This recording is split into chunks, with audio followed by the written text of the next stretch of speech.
Este é mais um bate-papo da Versátil, desta vez sobre o cinema de Hitchcock, nosso lançamento especial de fevereiro. E eu estou aqui com Carlos Primati, professor e pesquisador de cinema e um especialista na obra do Mestre do Suspense, para fazer esse bate-papo. Só lembrando, né, gente, a caixa do Hitchcock, ela está voltando agora à venda na Cultura em março, e eu recomendo muito a vocês. São 6 filmes em 3 DVDs, e essa primeira edição é a edição com os cards, todos restaurados, com muitos extras. E agora a gente vai falar um pouquinho de cada filme, só que a gente vai usar uma ordem diferente das dos discos, a gente vai seguir a ordem cronológica, porque afinal a caixa reúne 6 filmes, 2 da fase inglesa e 4 da fase americana. Então vamos começar com a fase inglesa, o primeiro filme da fase inglesa que está na caixa, que é a primeira versão do Homem que Sabia Demais.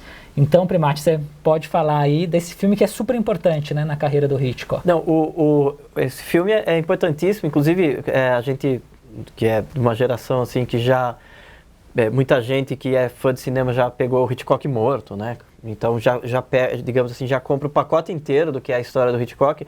Às vezes não sabe como que ele construiu a carreira dele. E até o filme anterior ao Homem que Sabia Demais, a carreira dele estava totalmente à deriva, assim. Ele tinha alguns acertos, mas tinha muitos filmes que não davam certo. E no famoso livro que ele fez com o Truffaut, ele conta que se esse filme não tivesse reafirmado a carreira dele, colocado ele de volta nos trilhos, ele poderia se aposentar do cinema naquele momento. Ou seja, a gente teria um diretor britânico, inglês, que ninguém hoje em dia ouviria falar. Então, O Homem que Sabia Demais, que é o primeiro grande filme de espionagem dele, né, e um gênero que ele também dominou totalmente, não é necessariamente a primeira obra-prima dele, mas é o primeiro filme da fase de consolidação dele, e aí ele foi desenvolvendo a carreira dele até ir para Hollywood. E esse filme é interessante porque é um filme raro, que só agora há pouco tempo foi restaurado. Essa cópia que está no DVD é uma cópia dessa última restauração, porque as cópias que tinham antes, na verdade, eram muito ruins, e acho que por isso muitas pessoas acabaram não assistindo. E tem também, na verdade, aquela questão da refilmagem, que é brilhante e acaba ofuscando um pouco essa primeira versão. Mas eu acho que agora esse DVD é uma oportunidade para poder, assim, comparar os dois, né? Não qual o melhor ou pior. A gente sabe que assim, a versão americana é melhor que a versão inglesa, mas a versão inglesa tem muitos méritos. E ver com um novo olhar nessa versão inglesa, né? O que você acha interessante, por exemplo, na versão inglesa? Mas eu prefiro a versão inglesa. Você prefere a versão inglesa? Olha aí, você vê que tem a polêmica. Eu tenho uma certa implicância com a versão americana, assim, que é meio óbvio que eu vou falar. Aquele casal, aquela família, eles são americanos demais, assim, eles são muito American Way of Life, eles são muito, muito certinhos, muito arrogantes, muito presunçosos. E um extra genial que tem nessa caixa da Versátil é o depoimento do Guilherme Del Toro, e ele fala exatamente o que eu penso. Ele até fala assim, aquele garotinho da versão americana, ele é muito saudável, ele é muito certinho, ele é muito fofinho, né? Ele é uma criança perfeita, enquanto que a menina, que é a Nova Pilbeam, que está na versão americana, ela parece mais humana, né? Ele fala que tem uma expressão de cinema mudo, né? Exatamente, ele fala uma coisa genial, que ela é a atriz da transição do mudo para o silencioso, do mudo para o sonoro, né? Do cinema silencioso para o sonoro.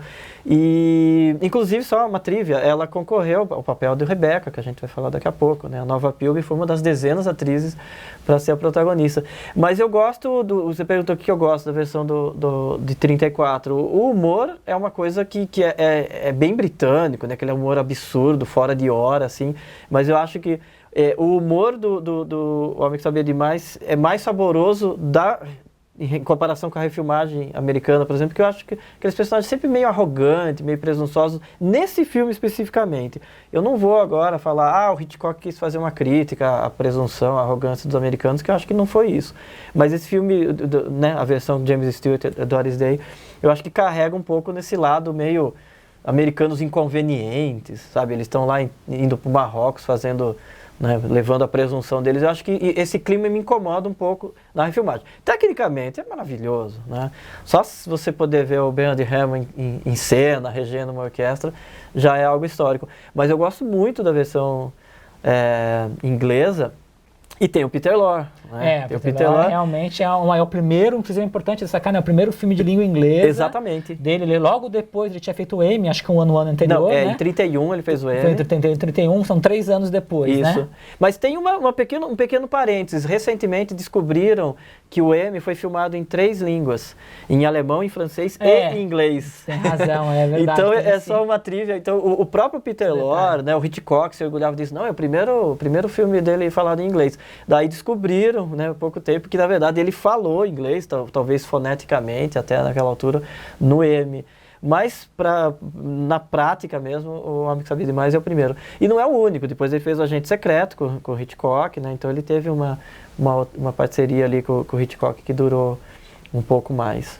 Aí logo depois do Homem que Sabia Demais tem um filme importante na caixa da fase inglesa, que é Os 39 Degraus, que muitos consideram, junto com Dama Oculta, o filme mais importante da fase inglesa. Pois é. Então eu queria que você falasse também desse filme sensacional, né?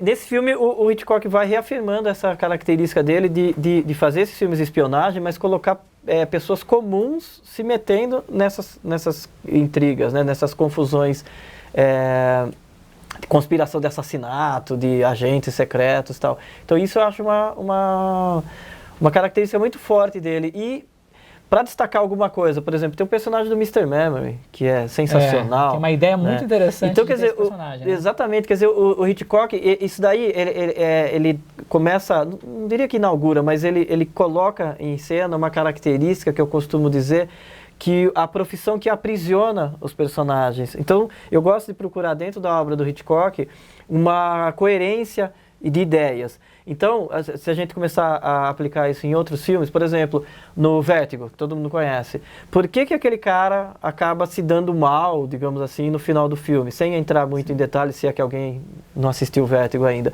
Porque ele é um policial. E sendo policial, ele não consegue deixar de ser policial. Ele sempre tem que ficar investigando, sempre tem que estar buscando alguma, enfim, elucidar um crime, digamos assim. E ele acaba descobrindo o crime e acaba se dando mal por isso, né, no final do filme. O Mr. Memory é mais ou menos a mesma coisa.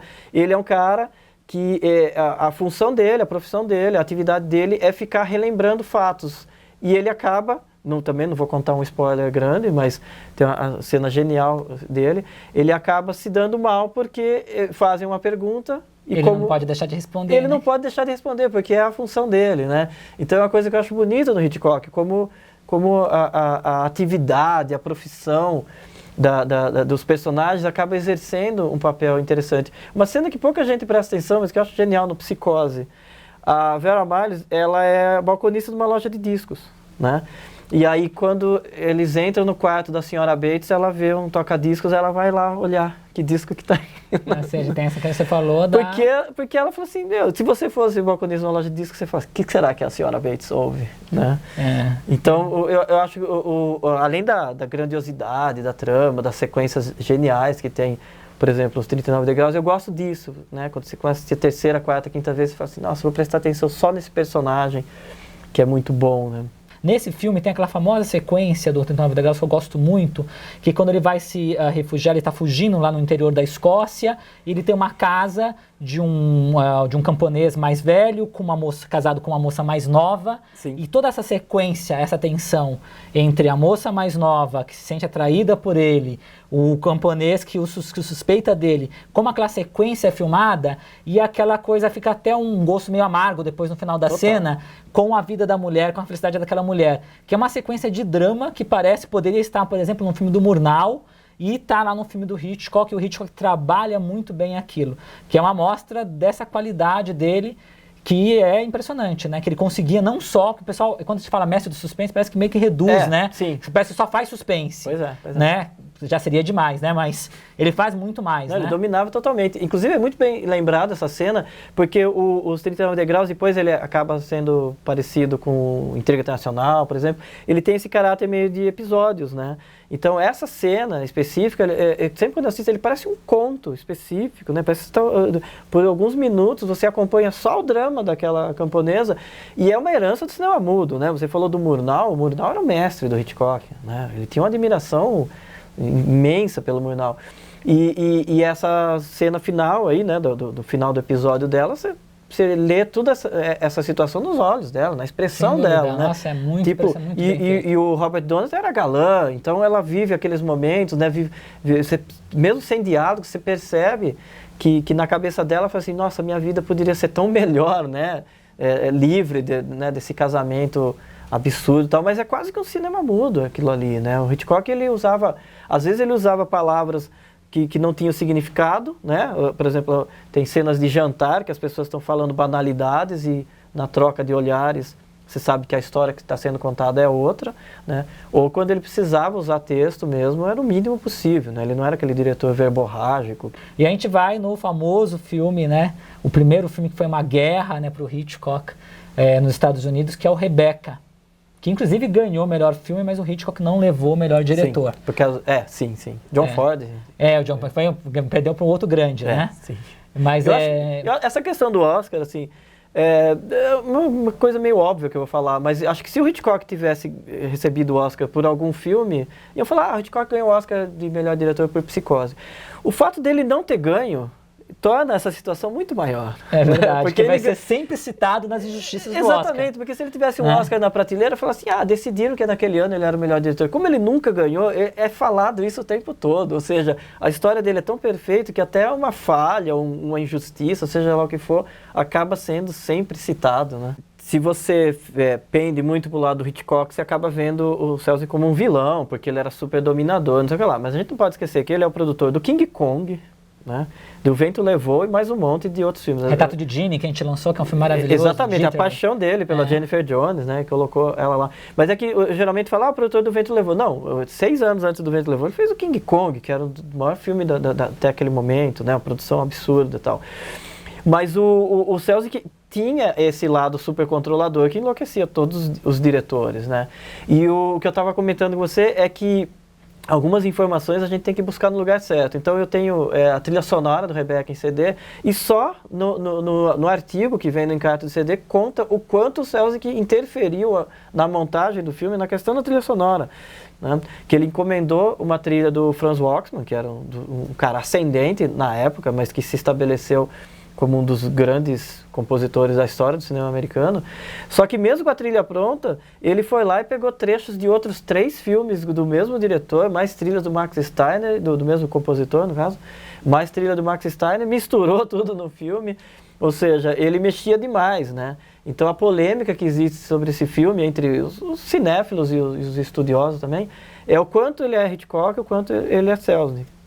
Mas dependendo do clima que eu vejo, assim, né, da atmosfera, às vezes ele parece totalmente Hitchcockiano, porque ele é muito opressivo, aquela coisa da protagonista que parece que tudo pesa em cima dela, né? A Joan Fontaine anda arcada, corcunda. É uma grande interpretação dela. Sensacional. Ela ganhou depois pelo Suspeita, mas eu acho que particularmente, eu gosto muito do Suspeita e da interpretação dela, mas eu acho que nesse filme a interpretação dela é ainda maior, né, no Rebecca, que ela tá realmente, ela passa muito isso, como você falou, essa opressão, e ela transmite, traduz isso fisicamente. E inclusive, assim, claro que é achismo, né? Mas a impressão que dá é que ela recebeu o Oscar por Suspeita como compensação, né? Porque ela, pra ela até ganham por esse filme, exatamente. Né? Então, tipo, vamos desfazer essa injustiça.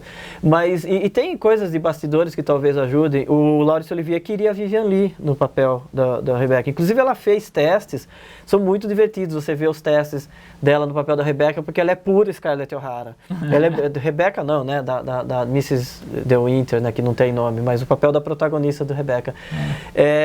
E ela é totalmente arrogante, né? Ela fala o mesmo texto da Joan Fontaine, você vê a Vivian Leigh falando, ela é a pura Scarlett O'Hara. E o Laurence Olivier queria ela, que era a namorada dele na época, queria ela no papel principal. E como ficou a Joan Fontaine, ele ficou tratando muito mal ela nos bastidores. Então a própria Joan Fontaine estava vivendo essa opressão, essa cobrança, essa... Também fora das câmeras. Fora. Então na hora que ligava as câmeras, o protagonista, né, o marido dela já estava, né, causando mal-estar na própria atriz. E aí vamos agora para um filme que é pouquíssimo visto, que está na caixa, com uma cópia também maravilhosa, que é um filme que eu acho que merece uma reavaliação, é muito injustiçado, que é O Correspondente Estrangeiro, que é um filme muito interessante lá do Hitchcock, a questão a polêmica também que tem a questão do produtor, a questão de ser um filme de propaganda, até que ponto é um filme Hitchcockiano, até que ponto é um filme de propaganda. Tem um extra muito bacana que fala sobre isso. Eu queria que você falasse um pouquinho então aí do Correspondente Estrangeiro.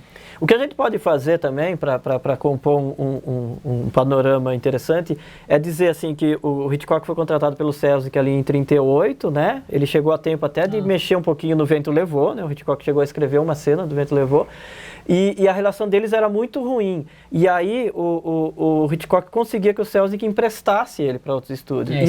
E o primeiro empréstimo, né, que ele foi feito por Walter Wenger, que era um produtor independente que fez o Correspondente Estrangeiro. Você falou de reavaliação, eu passei por uma reavaliação, porque eu assisti a primeira vez, eu não conseguia entender o Correspondente Estrangeiro. Eu falei, o que esse repórter arrogante está fazendo isso? Na segunda vez que eu saquei, eu falei, ele praticamente faz o papel do americano médio. O cara que está nem aí para a guerra, está debochando, está pouco se interessando, até que ele começa a se envolver com o drama da guerra, ele compreende a importância daquilo. E essa coisa de criticar como propaganda, eu acho que é muito cômodo, porque você tem que pensar o seguinte, esse filme é de 1940, né? Tem poucos filmes bons da Segunda Guerra Mundial que foram feitos dentro da guerra. E 1940 é anterior à entrada dos Estados Unidos na guerra. Os Estados Unidos só entrou na guerra em 1941, depois do ataque a Pearl Harbor. Então, quer dizer, o Hitchcock já estava, por ser um cidadão inglês, ele já estava demonstrando uma preocupação mais ampla do que aquele americano típico, arrogante, que fala assim, isso não é problema meu, né? A guerra está devastando a Europa, não os Estados Unidos. Então ele conseguiu fazer isso antes de que o problema afetasse diretamente os americanos, né? Tivesse americanos sendo atacados pelos japoneses, como aconteceu só no ano seguinte. Então eu acho que tem que colocar nesse contexto histórico. Se esse filme fosse feito em 43, ele seria uma bobagem. Como ele foi feito em 40, falou, não, pera um pouquinho, o clima era outro, né? Era uma coisa quase visionária. Você fala assim, não, pera um pouquinho, a gente tem que se preocupar com esse problema, porque pode afetar o mundo inteiro. Então aí depois, Correspondente, na caixa nós temos um filme também que é muito querido, assim, sempre foi bastante querido, acho que pelos brasileiros, pelos fãs de modo geral, que é o Quando Fala o Coração, lembrado sempre pela famosa sequência de sonho do Salvador Dalí. Então, eu queria falar um pouco aí do Quando Fala o Coração, com esse título, assim, bem melodramático, totalmente, né? Aqui no Brasil.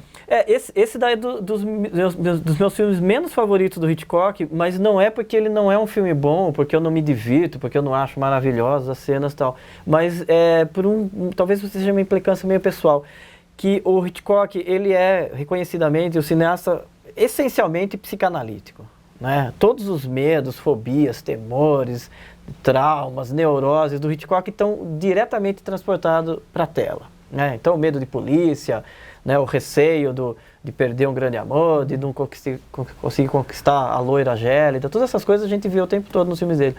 E na minha avaliação, eu acredito que outras pessoas sintam isso, ele não precisava ser explícito, né? Para apresentar isso, porque o cinema dele já é assim, o Vértigo. É exatamente isso. O Truffaut fala, e até o Hitchcock também comenta, que na verdade ele acabou sendo um pouco didático demais. Exatamente. Na explicação, não é um spoiler, vai ter uma explicação da situação lá do filme, é muito didático, assim, como se fosse uma psicanálise para iniciantes, tem que fazer passo a passo. Então fica uma coisa, que nem você falou, é interessante quando o Hitchcock, todos os filmes ele trabalha isso de maneira implícita. Tem um filme do Hitchcock que eu acho maravilhoso, infelizmente não vamos poder lançar, que é de outra empresa, é A Sombra de uma Dúvida, que é um filme que tem todas as questões e é de uma maneira implícita, não é de uma maneira explícita como no Quando Fala o Coração. Então acho que assim, Quando Fala o Coração podia ser uma obra-prima do Hitchcock, mas que acaba pecando justamente, se tinha um problema do entrecho no Rebecca, aqui tem esse problema também de ser didático demais, que é aquilo que o Hitchcock é visual, aqui é muito explicadinho demais. Exatamente, e o filme que eu comparo com esse, em termos de equívoco, digamos assim, é o Marnie. O Marnie eu também acho que ele é uma psicanálise meio barata, assim, aquela coisa do trauma e tal. Sendo que ele não precisava mostrar aquilo, tipo, vamos deitar, né, no divã e tratar esse problema, porque o cinema dele já é uma terapia, né, de problemas, assim. Mas isso é uma questão muito, muito secundária, porque também a psicanálise estava na moda naquele momento, o Selznick estava fazendo terapia, e como ele era um cara que não descansava nunca, ele estava na sessão de terapia, ele falou assim, eu vou fazer um filme sobre isso. E aí ele começou a usar a terapeuta dele para pegar ideias para o filme. né? Então ele falou assim, não, eu estou pagando, então já que eu estou pagando essa mulher para ser minha terapeuta, ela vai trabalhar para mim. E aí tem um episódio bem curioso, porque daí ele chamou, o Hitchcock convenceu a botar o Salvador Dalí para desenhar a sequência de sonhos, eles fizeram uma sequência super longa e tal. E ele tinha uma psicanalista, a doutora May Rohn, contratada para ser consultora técnica do filme. Ela foi lá, assistiu essa sequência dos sonhos e vetou, tipo, mais da metade, porque ela falou assim, não, é só sexo, sexo, sexo, sexo. Só tem insinuações sexuais, e aí convenceu o Selznick a cortar quase tudo da sequência. E agora, quando falou coração, vamos passar para acho que é a pérola da caixa, né, que nós estávamos falando até antes, um dos grandes filmes do Hitchcock, que é o Interlúdio, né, que esse aí realmente... merece ser visto, revisto, e eu concordo, o Truffaut tinha um verdadeiro amor por esse filme, e eu concordo plenamente com o Truffaut, que é um filme em que o estilo do Hitchcock, a forma, conteúdo, tudo se casa perfeitamente, né? Não, perfeito. Inclusive, se a gente for recomendar filmes, assim, né, a maioria das pessoas já assistiram os Hitchcocks coloridos, digamos assim. Que são os da fase americana, são os mais conhecidos. Exatamente, mas se você for pegar, assim, filmes que não podem passar em branco, assim, para quem quer conhecer o cinema do Hitchcock, a pessoa muito econômica, assim, é A Sombra de uma Dúvida, que você já falou, e o Interlúdio, né? Da fase americana preto e branco, quem não viu esses filmes não conhece o potencial do Hitchcock. E uma coisa que eu gosto demais desse filme, assim, é uma coisa que você pega talvez na segunda, terceira vez que você assiste, então quem está vendo pela primeira vez não vai necessariamente se preocupar com isso, é o simbolismo da bebida, que é perfeito, né? Ele começa com uma mulher que é alcoólatra, depois passa pela questão do vinho, que eu não vou falar o que é para não ser spoiler, depois ele usa aquela sequência do champanhe para fazer uma contagem de tempo de suspense, né? E depois culmina com as taças, né, as xícaras de café. Né? Então ele pontua, ele consegue narrar toda uma história em que o objeto principal ali são bebidas, né? E o Hitchcock tinha isso, ele gostava de sexo, né? Os filmes dele lidavam com morte, viagem e comida, né? Então se a gente for ver, ele chamava dos filmes itinerários, ele adorava locações. Você falou do Correspondente Estrangeiro, locações ali na Holanda, né, na Suíça, não lembro direito os países que ele passa ali e tal, mas tem essa questão do filme meio turístico mesmo, né? O Homem que Sabia Demais também, nos Alpes Suíços, essas coisas. Mas muitas cenas dramáticas, muitas cenas-chave dos filmes do Hitchcock acontecem em mesas de jantar. Né? A Sombra de uma Dúvida é assim, Sabotagem, né? O marido era o culpado, são várias cenas de jantar. E no caso do Interlúdio, esse uso da bebida é uma coisa genial que ele conseguiu colocar no filme naturalmente, ninguém, né, implica com isso, muito pelo contrário, vai entendendo como a bebida se transforma, né, do prazer ao perigo, ao mistério. Né? E eu falei da estrutura do Contos de Fadas, que é muito mais sutil em relação ao Rebecca, aquela coisa da donzela no castelo, do monstro, né? E o cavaleiro de armadura brilhante que vai resgatá-la, tal. Então o Hitchcock consegue pegar, né, uma estrutura absolutamente manjada, digamos assim, né, do Contos de Fadas e fazer um filme desconcertante até, né? E vale dizer, né, que o filme se passa no Brasil. Né? Que é uma curiosidade. Teve agora um livro até que publicou Rio de Janeiro no cinema, teve uma reportagem no Globo News, que era justamente, falavam de um dos filmes ambientados no Rio de Janeiro, o Interlúdio. Exatamente. Uma das mais famosas participações do Brasil, né, no cinema de Hollywood. Né? Exatamente, mas só vale registrar que nem o Hitchcock, nem nenhum dos astros veio para o Brasil filmar. No máximo uma segunda unidade veio aqui para fazer umas tomadas da praia, algum prédio, alguma tomada de rua. Né, tem umas 2 ou 3 frases em português quando ele vai no café, um café, por favor, alguma coisa assim. É verdade. Mas assim, não teve Cary Grant, nem Ingrid Bergman, e muito menos Hitchcock filmando no Brasil. Mas já começa a tradição dos nazistas fugindo para o Brasil. Né? Isso é interessante. Já está bem aí. É um ano depois do final da guerra, né, 1946, e já tem essa tradição. E eu falei que eu queria pontuar um pouco com a história do Selznick. O que eu queria dizer é o seguinte, o Hitchcock...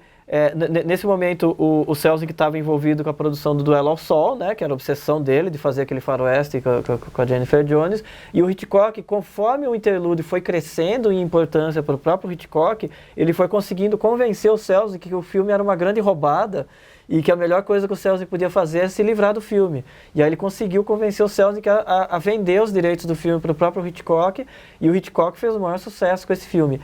Aí no ano seguinte eles fizeram um filme que é realmente enfadonho, é o pior filme da parceria deles dois, que é o Agonia de Amor. Agonia de Amor, que é o Paradine Case, e isso encerra a parceria. E eu queria citar isso, né, como algo importante na construção do Hitchcock como artista, como cineasta, como autor, porque a partir do momento que ele se livra desse contrato com o Selznick, que foi o único contrato que ele teve em Hollywood, em 1948 ele se torna produtor independente, ele abre a Transatlantic Pictures junto com o Sidney Bernstein, que era um sócio dele desde da época do cinema mudo mesmo, colega dele, parceiro, e ele produz o Festim Diabólico.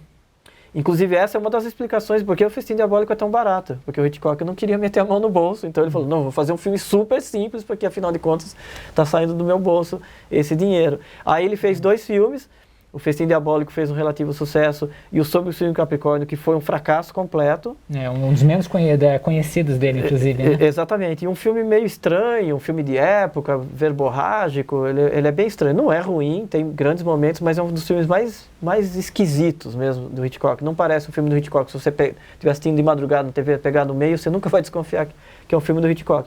E a partir de 50, então ele voltou a trabalhar para outros estúdios, né? Mas nunca teve um produtor. Era ele que produzia. Ele não assinava como produtor nos filmes, mas a partir daquele momento ninguém mandava nele. Então essa experiência com o Selznick, que durou quase 10 anos, serviu para o Hitchcock conquistar a independência dele. Ele entender que a interferência dos produtores podia ser uma coisa que queria prejudicar demais a carreira dele. Então essa experiência do Selznick foi boa para render filmes interessantes, mas ao mesmo tempo o estresse, né, a pressão que o Hitchcock passou, fez com que ele falasse, não, eu quero me livrar disso e nunca mais ser vítima de um produtor megalomaníaco.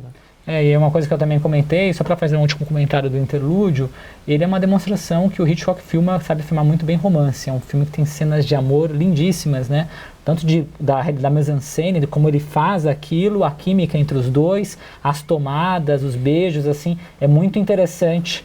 Porque eu falei do drama no filme do 39 Degraus, da comédia no Homem que Sabia Demais, e aqui tem a demonstração do romance no interlúdio, né? Então essa versatilidade do Hitchcock realmente como um grande mestre, né? Eu acho que essa caixa, junto com outras caixas já lançadas da Universal, dos filmes também mais conhecidos, dá para você perceber, além da evolução, de você realmente ter uma imagem completa do Hitchcock como cineasta, como grande realizador, né? Que é um daqueles cineastas que o pessoal fala, quanto mais a gente vê, mais a gente descobre coisas novas, né? Pois é. E você falou dos beijos, aquela sequência de beijo são vários beijinhos, né? Mas ficou famosa como o beijo mais longo da história do cinema, porque existia um determinado número de segundos que os lábios podiam estar juntos, né? No Código Reis, né? Aqueles absurdos de Hollywood. Aí o Hitchcock falou, não, eu vou burlar isso. E é uma cena absolutamente incômoda para quem fez, porque eles ficam agarrados, né? Ingrid Bergman e Cary Grant, e ficam andando para cá e para lá e se beijando. Só que cinematograficamente, ela é perfeita, ela é irretocável, só que ela é totalmente inverossímil, né? Ninguém se beijaria daquela maneira, né? Então o Hitchcock conseguiu transportar assim, uma técnica apurada numa cena que é puramente romance, né? E ainda por cima provocar um pouco a censura. E ainda dentro dessa questão do romance, tem a mulher que se sacrifica por amor, né? No interlúdio.